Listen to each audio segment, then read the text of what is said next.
Hi అండి, good morning. ఏం చేస్తున్నారు? దీపావళి స్పెషల్ ఏమనుకుంటున్నారండి? ముందుగా అందరికీ దీపావళి శుభాకాంక్షలు. నువ్వు చెప్పు. అందరికీ హాయ్ ఫ్రెండ్స్. అందరికీ దీపావళి శుభాకాంక్షలు. క్రాకర్స్ కొనుక్కున్నారా ఫ్రెండ్స్? మీరు క్రాకర్స్ కొనుక్కున్నారా? మా డాడీ ఇంకా కొనలేదు. నేను తెచ్చుకుంటాను వెళ్ళి. నా డ్రెస్ ఎలా ఉంది?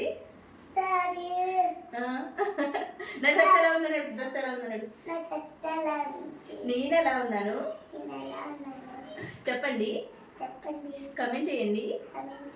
అలాగే ఒక లైక్ చేసి మా అమ్మ ఛానల్ సబ్స్క్రైబ్ చేసుకోండి ప్లీజ్. బాయ్.